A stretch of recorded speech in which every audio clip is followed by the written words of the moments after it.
Today we're talking about a really significant and honestly quite unsettling speech from American history. Jonathan Edwards, 1741. Ah, yes.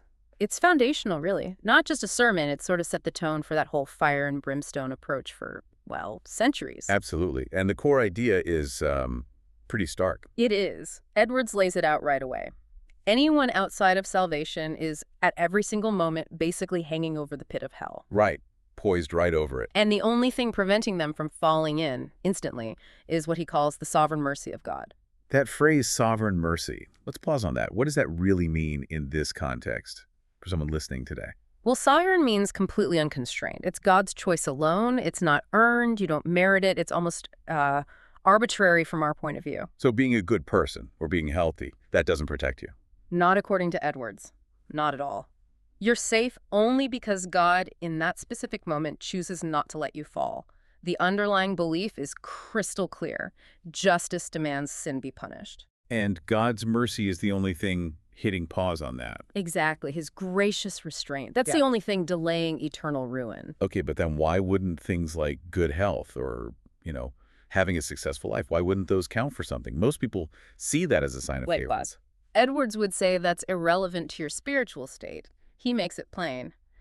Condemnation is the default. It's rooted in original sin. So physical well-being, outward success. It doesn't mean anything. It proves nothing about your standing with God. The natural state for the unconverted is just utter helplessness. You're already under judgment. Any good thing is just temporary. It doesn't cancel the underlying guilt. Wow. Okay, so let's get into the rhetoric itself. Yeah. Because he didn't just state these ideas. He painted these incredibly vivid, terrifying pictures. Oh, the imagery is famous for a reason. You've got the person compared to, like, a spider or some other loathsome insect. Suspended by a single, slender thread. Right, over a consuming fire. Or walking across the mouth of hell on a rotten plank that could break any second. It's intense. But what's fascinating, and maybe counterintuitive, is how he delivered it. Reports say he spoke in a monotone, barely looked at the congregation. Really? With that kind of material? Yeah, apparently stared at the back wall or the bell rope. The power was purely in the words, not in some dramatic performance. That almost makes it more chilling, like pure psychological pressure. The audience had to internalize it themselves. Exactly, and they did. You hear accounts of people crying out, weeping, even grabbing onto the pews for dear life, literally gripping them. Shows the sheer weight of those words. That fear, then, it must have served a purpose. Oh, absolutely. That intense fear was the setup for the next point. The absolute certainty of judgment. It's not far off, it's imminent. Like the dam holding back the waters. That's one image, yeah.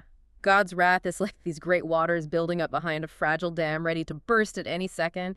And then you get the most famous lines. The bow and arrow analogy. Precisely. The bow of God's wrath is bent, the arrow made ready on the string, and justice strains the bow. And it is nothing but the mere pleasure of God that keeps the arrow one moment from being made drunk with your blood.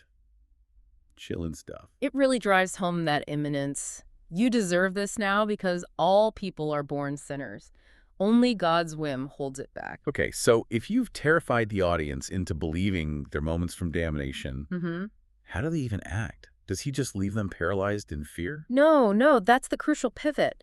The terror is meant to make the escape route seem incredibly urgent and appealing. So there is an escape route offered. Yes, but importantly, he stresses that salvation isn't through your own efforts. Good works, religious duties, rituals, none of that fixes the fundamental problem. Because the default is condemnation. Right. So those things are, in a sense, irrelevant for earning salvation. The opportunity for rescue is open through Christ.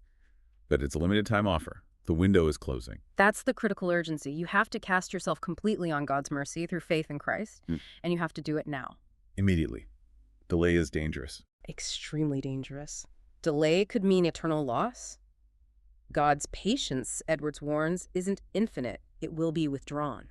So we've seen the theological argument for wrath, the incredibly potent imagery.